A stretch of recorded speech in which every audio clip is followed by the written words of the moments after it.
while we're going through like the confrontation process itself, 'di ba?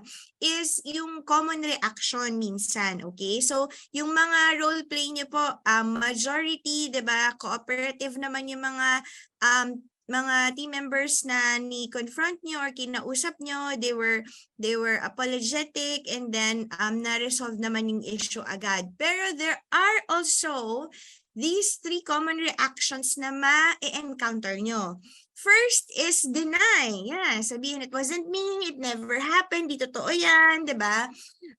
Defend, pwedeng sabihin nila na hindi ko kasalanan yon dahil ganito, dagdadahilan, kumbaga.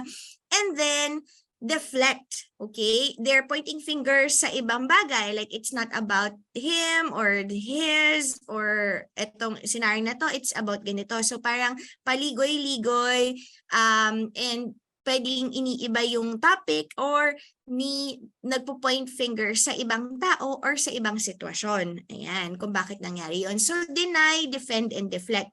So I will introduce to you a confrontation model from Simon Sinek, one of the famous authors din, and ano rin po siya, motivational speaker. Okay, so baka may iba sa inyo nakakilala sa kanya, kay Simon Sinek. And meron din po akong i-introduce sa inyo later yung what worked for me. Di ba po sabi ko sa inyo, lahat naman ng mga dinidiscuss natin, di ba, mostly you just have to process them, diba? Take note of yung mga learnings na nakukuha nyo kahit hindi dito sa workshop na to, kahit sa ibang training, seminars, or workshop, you take note dun sa mga magagandang nakukuha nyo or learning. Tapos, try to apply it, diba? Pwede siyang trial and error, try yung particular model na to, yung grow, diba? Yung coaching, yung confrontation.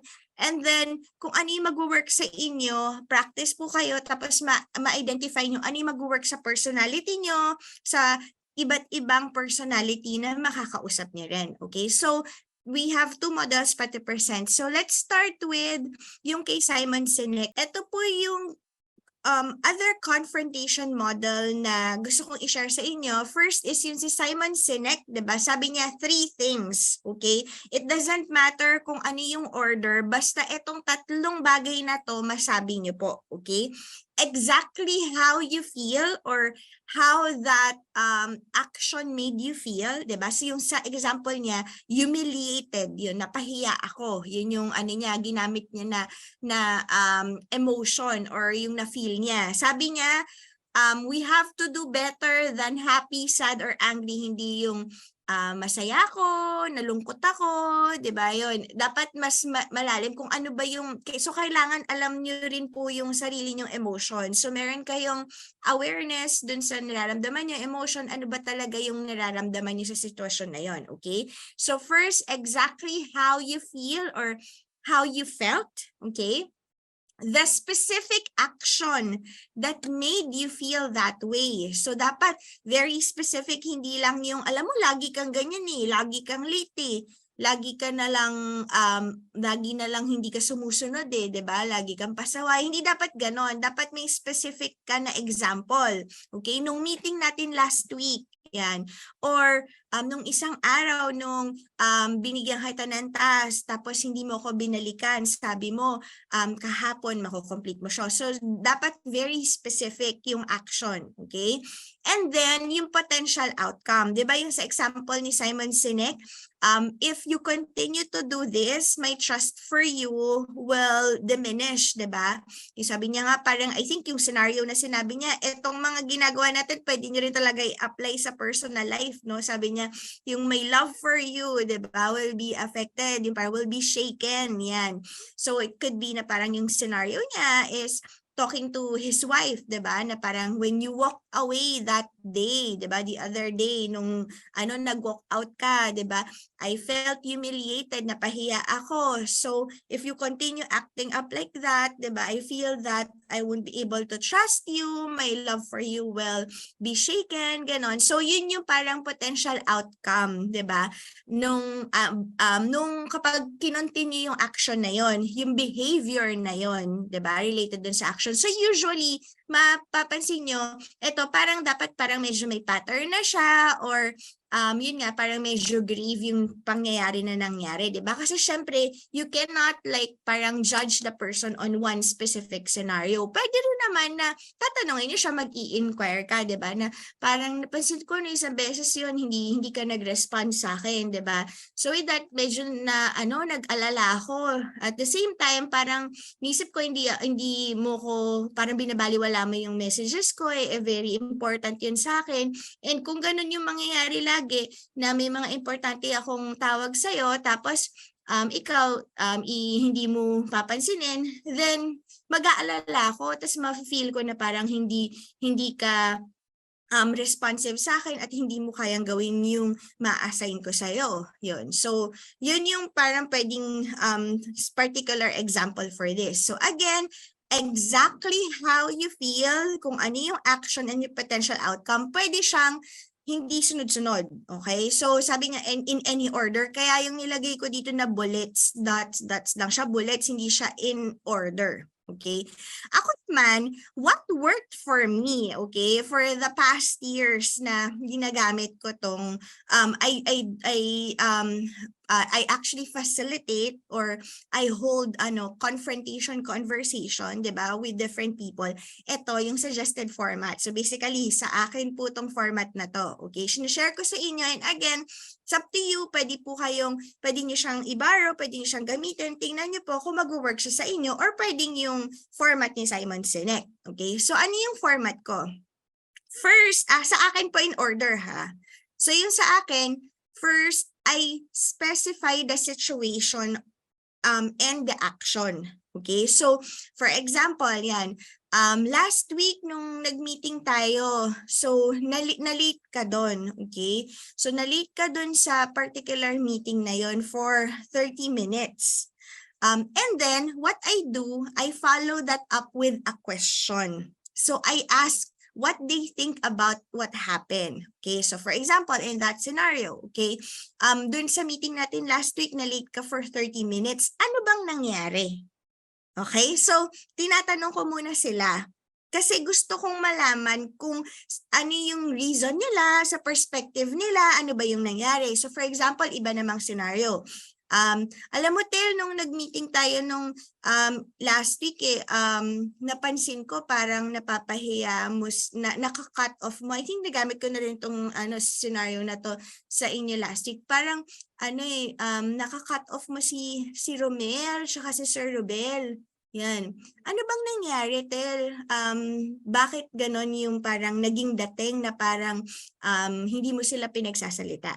Okay, so tas magpo-pause ako dito after the question. Of course, makikinig muna ako.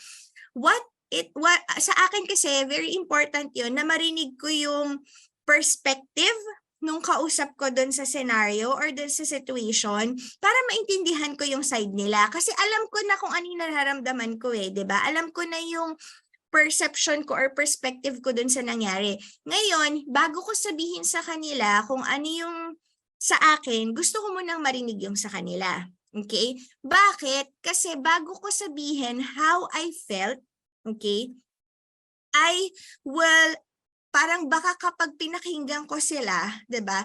I might parang understand them more, 'di ba? I might be able to change my emotion na instead na pala na parang let's say na papahiya ako or disappointed ako sa kanila, pag sinabi pala nila sa akin yung sitwasyon nila, let's say may pinagdadaanan sila, 'di ba, or something, 'di ba, na parang in their perspective ganito pala, may nangyari na pala before, or gusto lang pala nilang i-manage yung time better kasi parang napapansin na nila na parang humahaba na, then for me, parang pwedeng mag-iba yung pakiramdam ko or parang mag-iba yung paningin ko sa kanila or yung emotions ko towards the person. 'Di ba? Instead na let's say magalit ka, medyo maawa ka kasi let's say meron silang personal problem or mas maintindihan mo sila where they're coming from para mag-make sense na okay, parang inaano lang pala niya, parang mini-manage na lang yung time, 'di ba? Tapos, saka ko pa rin sasabihin sa akin, ay sasabihin dun sa other person kung ano yung naramdaman ko. As you can see, I put here, your original emotion may change after listening to the other person.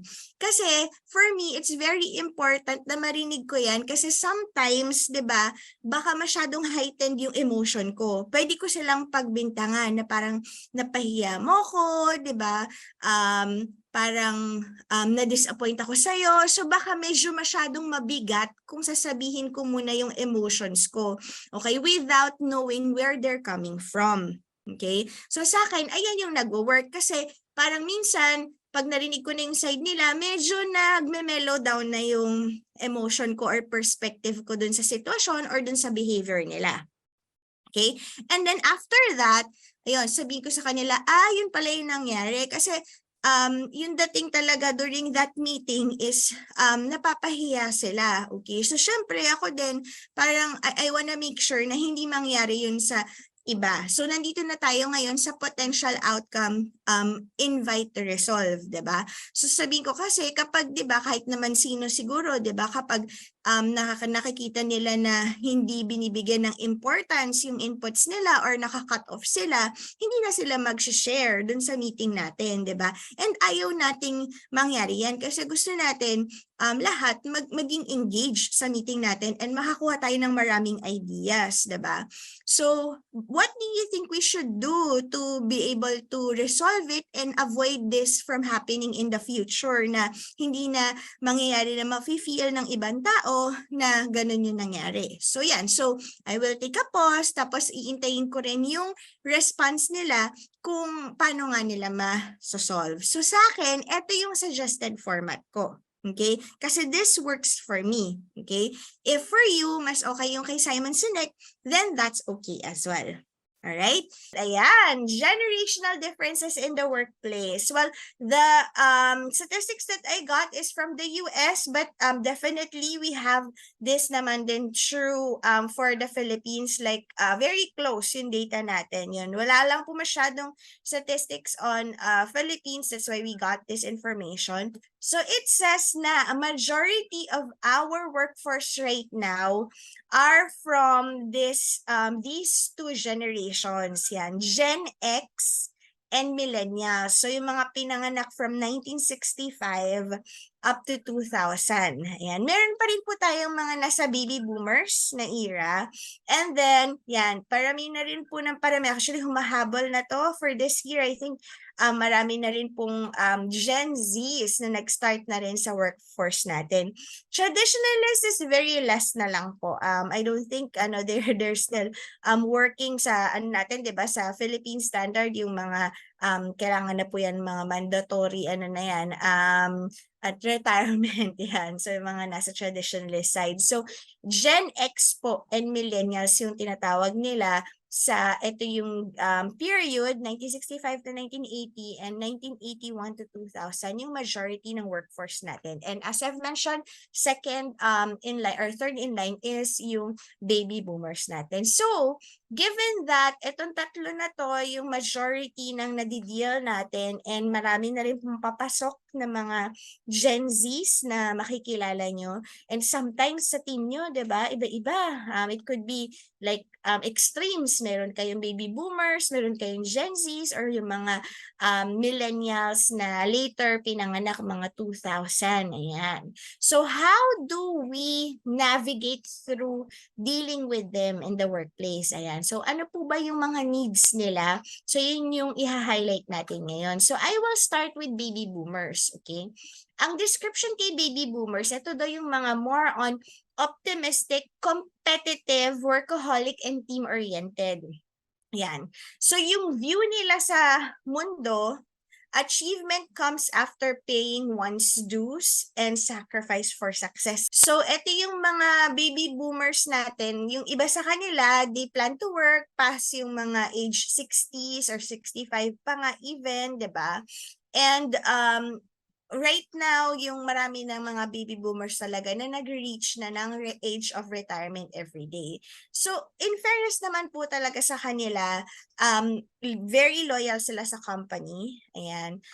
yung sense of duty nila and teamwork is still there. Possibly, hindi nyo po nakikita kasi some of them are kind na parang naglelelo na a bit, diba? Ayan.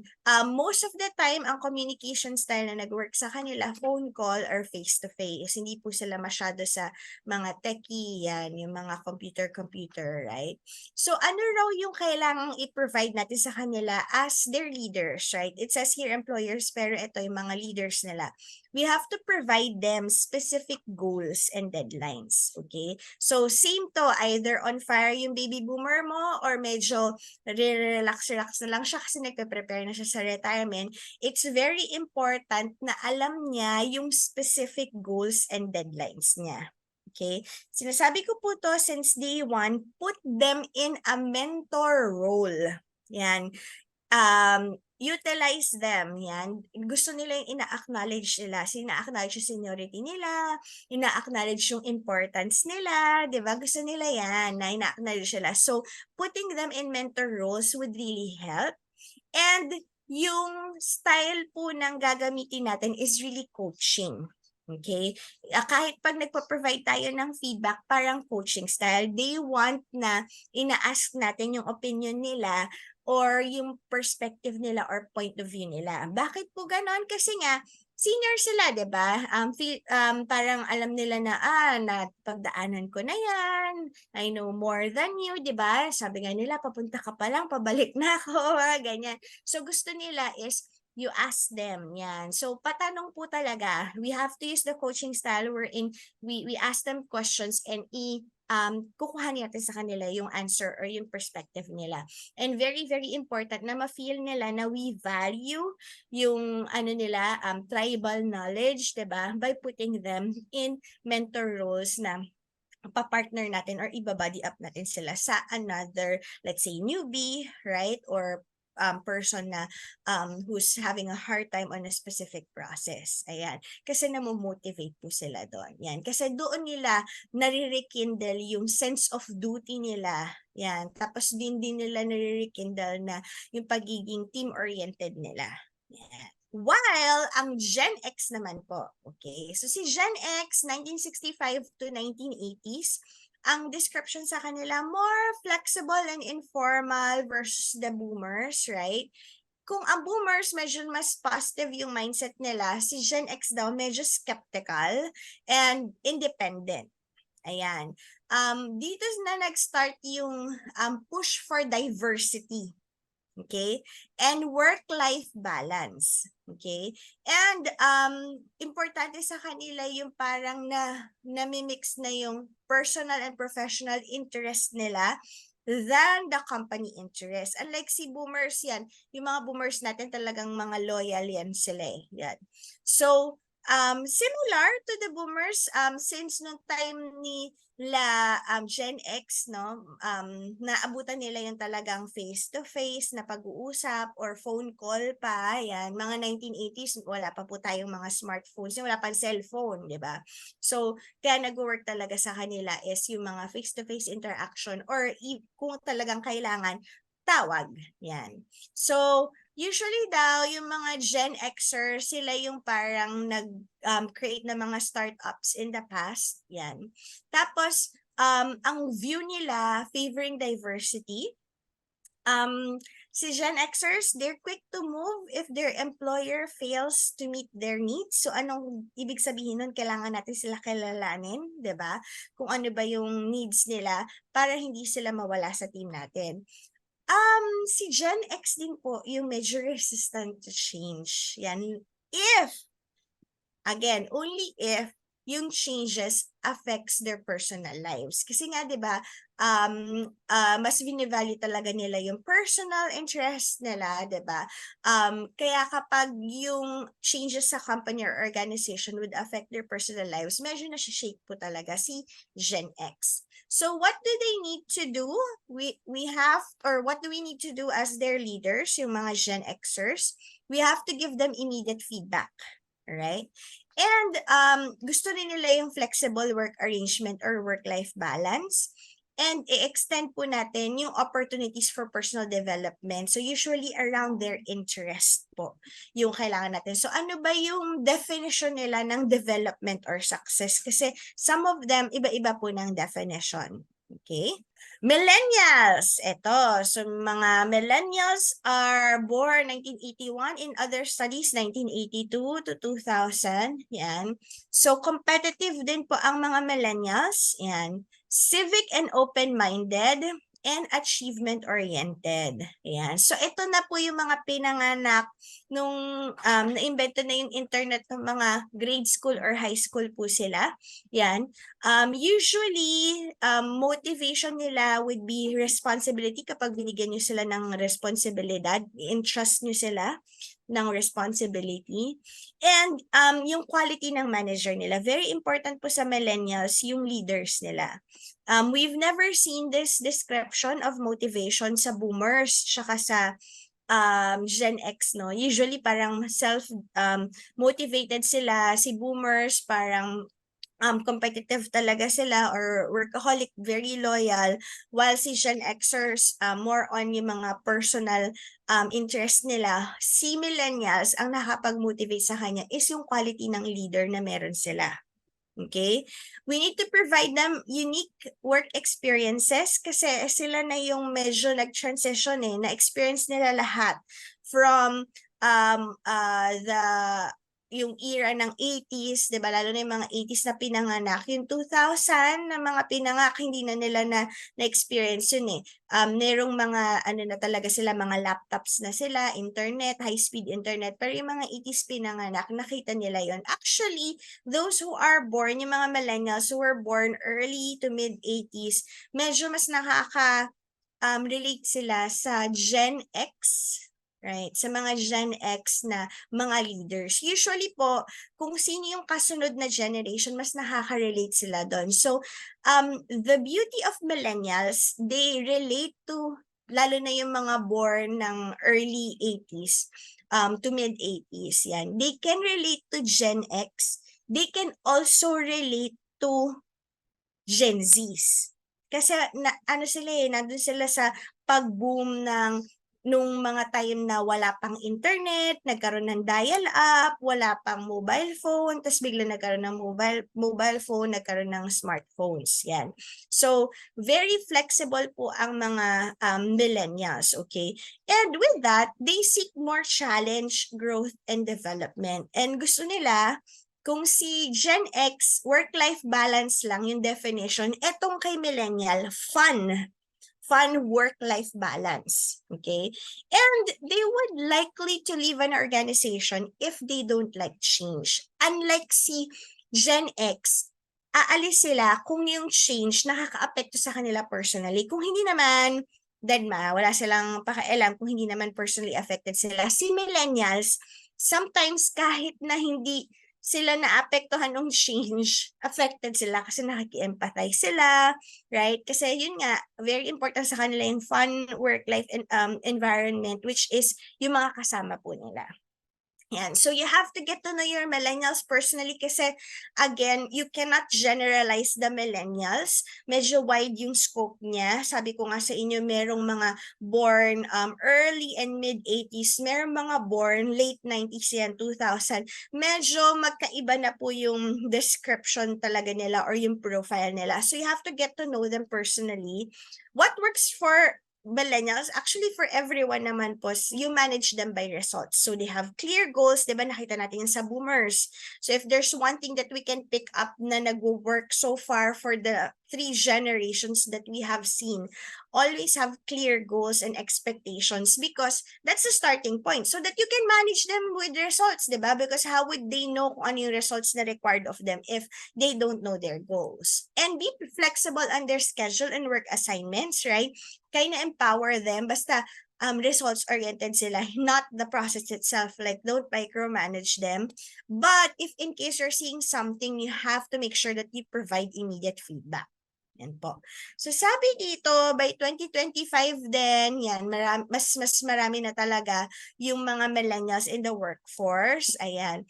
Meron pa rin po tayong millennials that are living at home with their parents kahit na nasa mga 25 or 35 na sila. Yung mga, minsan mga extended families, we have that in our culture naman po talaga. And lastly, ito na, yung mga medyo kagagraduate lang po, yan, or medyo mga early 20s natin ngayon. Yan, sila Gen Zs. Ayan, 2001 to 2020 po sila pinanganak. More on global mindset, 'di ba? Ano kasi parang Western, global na yung mga kinalakihan nila because of the internet. Bata pa lang po sila, may access na sila sa internet. Yan. Naabutan nila smartphones na, laptops na, unlike si millennial, naabutan pa nila yung mga Nokia phone or mga cellphone na medyo parang itsurang ano, 'di ba? Sabon, mga ganyan, yung mga bar. Tapos meron pa ngang millennials na naabutan pa yung mga black and white TV or yung mga TV na may mga humps sa likod. Si Gen Z, hindi nila alam yun. Okay? They cannot imagine their world without internet. Kaya very progressive yung mindset nila. Less focus kasi fast pace na yung naabutan nila, 'di ba? Ang dami ng information sa World Wide Web. And since online, 'di ba, may mga opportunities, very entrepreneurial na rin po sila. Yan, dami ngayon, 'di ba? You would hear CEO na yung tawag sa kanila because they have their own companies at the very young age yan. Diversity is very important, lalo na, actually, if you can see, no, parang ang galing, nag-skip siya ng generation, yung X pa lang pala, parang diversity is starting to be embraced na. Ayan. Tapos ngayon, mas nag-solidify siya kay Gen Zs. Tapos personalization, individuality, and creativity.